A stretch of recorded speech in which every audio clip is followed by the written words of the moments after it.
¿Qué tal, mis queridos hermanos, mis queridas hermanas? Qué gozo es para mí saludarles una vez más al continuar en esta experiencia maravillosa del estudio de la palabra de Dios, del estudio de la Biblia a través del programa Reavivados por su palabra. Le damos la bienvenida a este día especial. Agradecemos al Señor por la bendición de la noche, por el descanso, por un nuevo día, una nueva oportunidad, y que le pedimos también que al abrir su palabra, que al estudiar este tema del día de hoy, el capítulo del día de hoy, su Espíritu Santo colme nuestros corazones, colme nuestra mente, y la palabra de Dios reavive nuestra vida, reavive nuestros corazones y nos permita vivir a la altura de lo que Dios quiere que vivamos. Estamos llegando al capítulo número 9 del Evangelio según San Juan. Un capítulo interesante. Todo el capítulo va a girar en torno a la misma historia. Todo el capítulo va a girar en torno a un milagro extraordinario hecho por el Señor Jesús a un hombre que, según la Escritura, había nacido ciego. Es decir, nunca había disfrutado del sentido de la vista, del don de ver. Dice el capítulo iniciando que el Señor ve a aquel hombre ciego, y entonces los discípulos van a hacerle una pregunta que era una pregunta muy común en el tiempo de Jesús y que es también común en el día de hoy, tristemente, lamentablemente. Ellos le preguntaron: dinos quién pecó, los padres de este hombre o él mismo. Ahora, mira qué cosa tan interesante. Porque la Escritura dice que había nacido ciego. Y si era consecuencia de su pecado, el pecado tuvo que haber sido cometido en la barriga de la mamá. No pudo haber sido cometido después y nacer ciego por el pecado que iba a cometer después. Y esto suena incongruente, pero en el tiempo de Jesús habían algunas enseñanzas que daban a entender que aún en el vientre de la madre podía pecarse, aún desde el día o del momento de la concepción había pecado, podía haber pecado en la criatura. Sin duda, esto sin ningún fundamento, pero en las creencias populares, los discípulos estaban llenos de las creencias populares y en consecuencia hacen la pregunta a Jesús. Ahora, mira todo lo que encierra esta pregunta. En primer lugar, el estar lleno de las creencias populares nos impiden a nosotros estudiar la palabra de Dios como debe ser. Nos impiden a nosotros comprender el principio, las lecciones que Dios quiere enseñarnos. Muchos de nosotros que decimos creer en la Biblia, tenemos en nuestra mente tantas creencias populares que entonces las entremezclamos con las enseñanzas bíblicas y hacemos una revuelta que no es lo que Dios desea.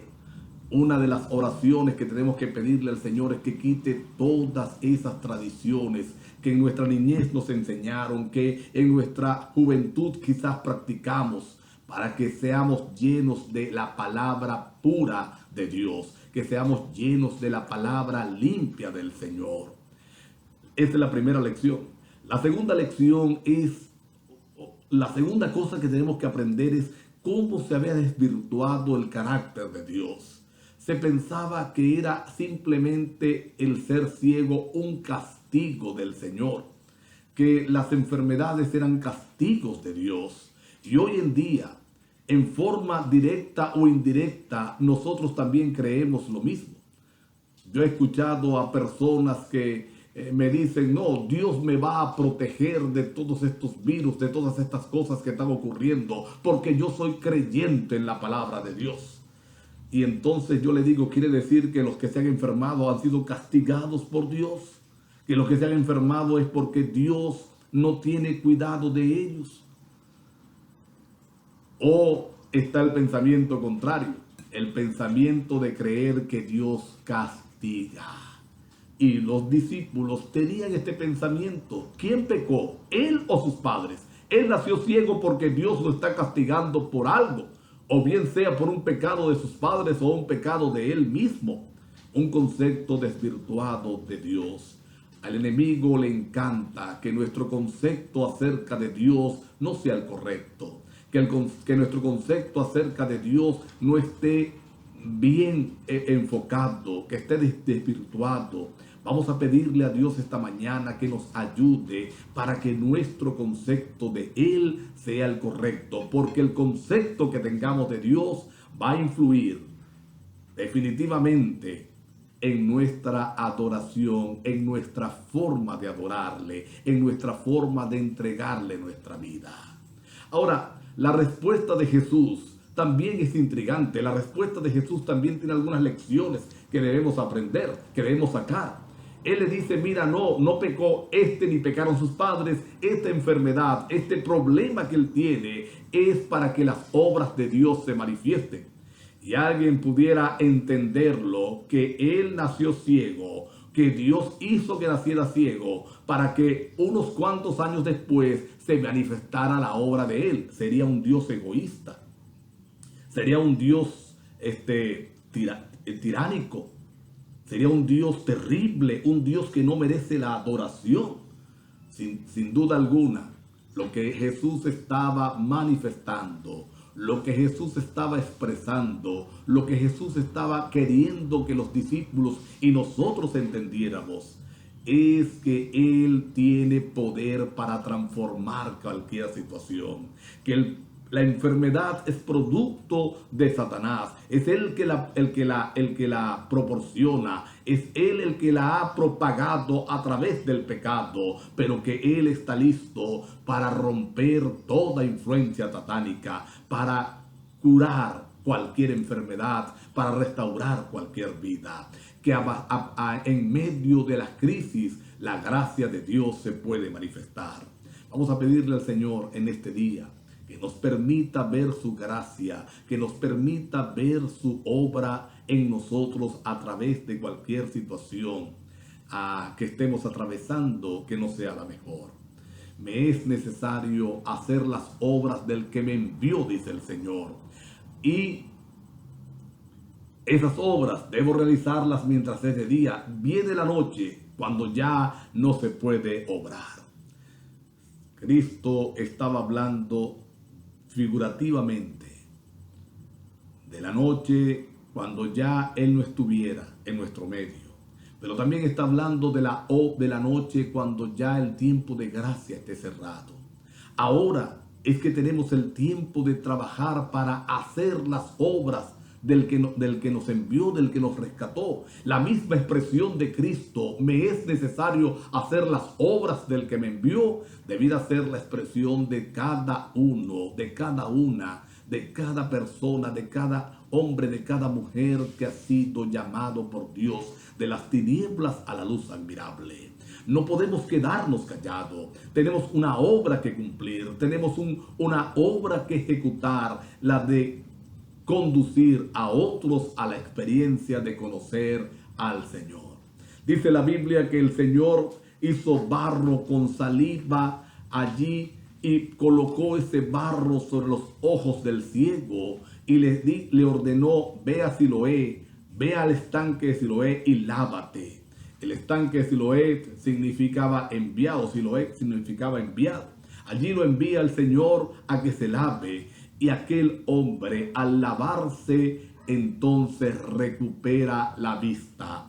Ve por primera vez, gloria a Dios. El Señor devuelve ese sentido tan especial a aquel hombre.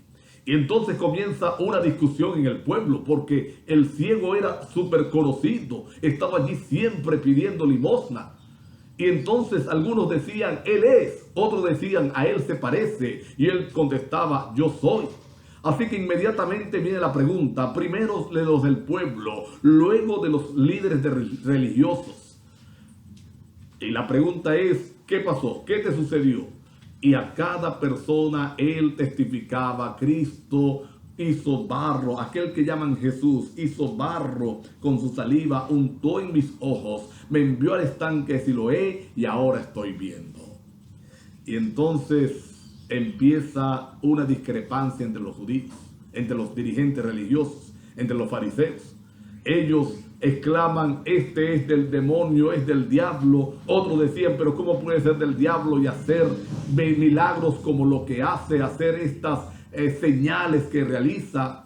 Llaman a los padres y los padres pues son mediocres. Los padres tienen miedo, tienen temor de los fariseos, no se atreven a reconocer nada. Dicen, sí, ese es mi hijo, sí, sabemos que era ciego, ¿cómo ve? No sabemos, él tiene edad, pregúntenle. Y a mí me llama la atención esto, qué triste es el ser humano, qué terrible es el pecado, que no somos capaces de alegrarnos por la bendición ocurrida a alguien, sino que se convierte más bien en una maldición. Y lo que debiera haber sido una fiesta, un hombre que nació ciego, después de muchos años ver, los padres debieran estar felices, los líderes religiosos felices, se convirtió entonces en una triste disputa entre ellos. Dice la palabra de Dios que vuelven a llamar al hombre. Ya le han hecho varias veces la pregunta, ¿qué es lo que él es? Sabemos que este hombre es pecador, da testimonio de que es pecador, le dicen al joven que ha recuperado la vista, y él dice, si es pecador o no, yo no lo sé. Lo que yo sí sé es que antes era yo ciego y ahora veo. Bendito sea el Señor, alabado sea nuestro Dios. Esto es lo que espera el Señor que haga cada hombre, cada mujer que ha sido alcanzado por la gracia de Él. Mira que en la teoría, aquel joven no estaba en condiciones de disputar con los líderes religiosos. Ellos sabían,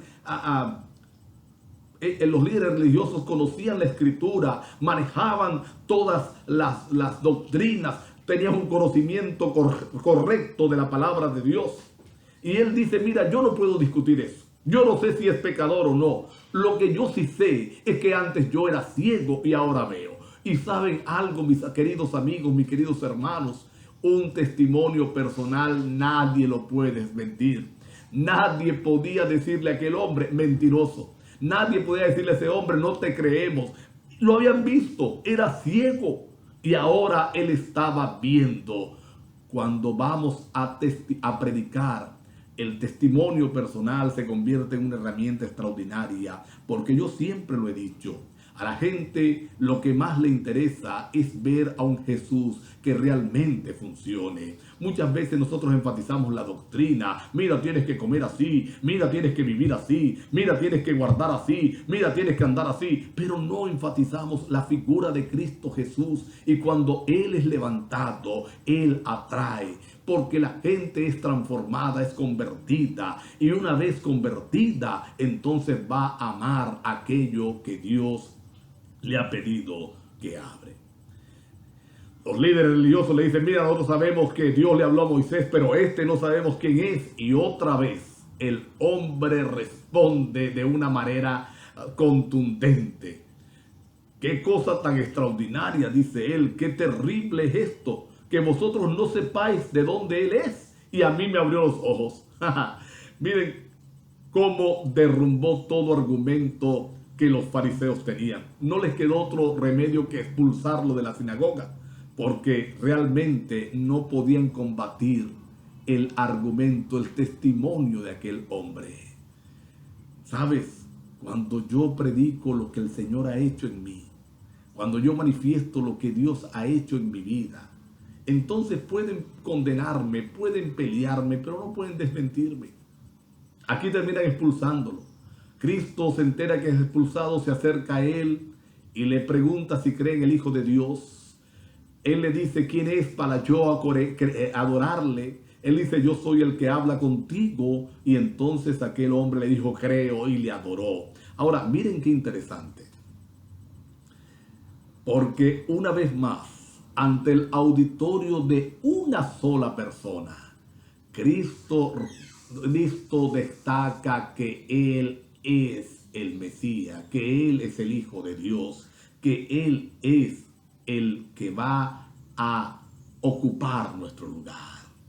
Aquel hombre le adora Y le dice, para esto he venido, para que los que no tienen vista vean y los que ven pues sean enceguecidos. Los fariseos entienden que habla de ellos. Le dice, estás hablando de nosotros. Y yo quiero concluir con esto. Le dijo Jesús, si fueran ciegos, no tuvieran pecado. Pero como ven, ahora sí tienen pecado.